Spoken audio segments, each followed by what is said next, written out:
Hello everyone, আসসালামু আলাইকুম। সবাই কেমন আছেন? আশা করি সবাই ভালো আছেন। আলহামদুলিল্লাহ, আমিও ভালো আছি। তো সবাইকে রমজান মোবারক আবারও। তো আমার এই কবুতর ২ জোড়া ছিল।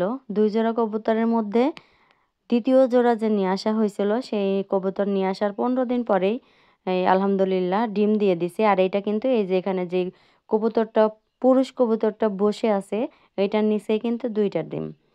তো আলহামদুলিল্লাহ, তার আগে ১ মাস হয়ে গেছে আমার এই বেজিং হাঁস রাজহাঁসের সাথে যেই এই কবুতর আনা হয়েছিল, সেই কবুতরও ডিম দিয়ে দিছে।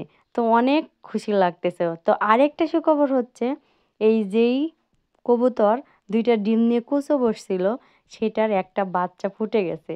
তো ভালোভাবে দেখা যায় না, কারণ এটা এত ওপরে, আর ক্যামেরা নেওয়ার সময় কবুতরগুলো ভয় পায়। আর যে ঝুড়িটা দিছি, সেই ঝুড়িটা কবুতর ওঠা বসার কারণে শুধু নড়তে থাকে।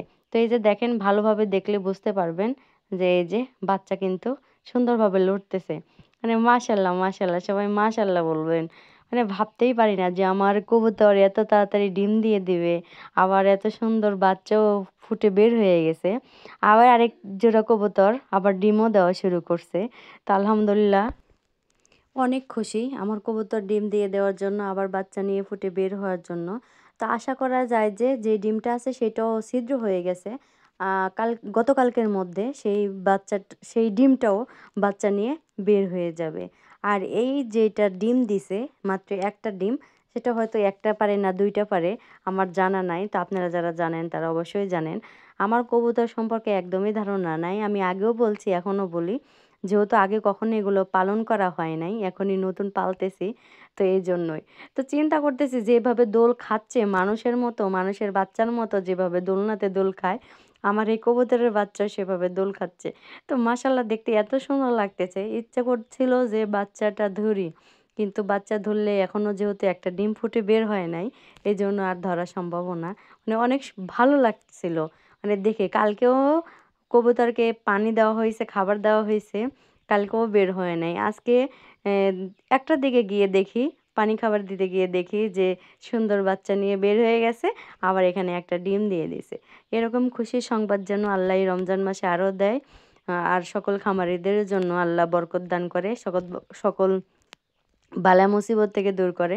আর সবাই দোয়া করবেন আমার ছোট্ট খামারের জন্য, যাতে আল্লাহ তাআলা এই ছোট্ট খামারে বরকত দান করে, রহমত দান করে। আমার এই সব কাজ করতে অনেক ভাল লাগে, কারণ এদের সাথে সময় কাটাতে অনেক ভাল লাগে। ওদেরকে যখন খাবার দেই, পানি দেই, ওদের সেবা করি, মানে এতটা ভালো লাগে যে এখন আমি ওদের মানে প্রেমে পড়ে গেছি এক কথায়। মানে ওদেরকে ছাড়া আমার থাকতে ভাল লাগে না। যে অনেক সময় দেখা যায় যে কাজের ব্যস্ততার কারণে অনেক কষ্ট হয়। তারপরে মনে হয় যে ওদের এগুলোও যদি করতে না যাই, তাহলে আমার যেন কেমন লাগে। মানে ঘুম ঘুম পাড়তে ইচ্ছা হয় না যে কখন ওদের কাছে যাবো, ওদের খাবার দেবো, ওদের পানি দেবো, ওদের সেবা করবো। মানে এরকম মনে হয় যে ঘুম নষ্ট করে হোক, আমার নিজের কষ্ট করেই হোক, আমি ওদেরকে সুন্দর সুষ্ঠু হালে ওদেরকে পালন করব। আর আরেকটা কাহিনী হচ্ছে, এখানে কবুতর মানে ২ জনই একপাশে ডিম পাড়ছে। একপাশে ডিম পাড়ার কারণে যখন এখানে খাইতে আসতেছে, এই কবুতরকে শুধু মানে ঠোকরাচ্ছে। এটাই কারণ যে ওর ডিমের পাশে আসে, হয়তো মনে করে যে ওর ডিম নিয়ে নেবে। এই কারণে শুধু এই যে ঠুকরাঠুকরি, মানে ওকে দেখার পর থেকে দেখতেছি এই ৩-৪ মিনিট ৫ মিনিট ধরে যে শুধু এভাবে ঠোকরাই যাচ্ছে, ঠোকরাই যাচ্ছে। তো এখানে ডিম সরাইতেও ভয় হচ্ছে, যদি ডিম এখান থেকে সরাই দেই, পরে যদি আবার ডিম না পারে, এই ভয়ে। তো কি করব কিছুই বুঝতেছি না। খাবারটা সরাই দিলে তো হবে না, কারণ এই ২ ডিমের জায়গায় এক জায়গায় হয়ে গেছে, ২ কবুতরের বাসা এক জায়গায় হয়ে গেছে।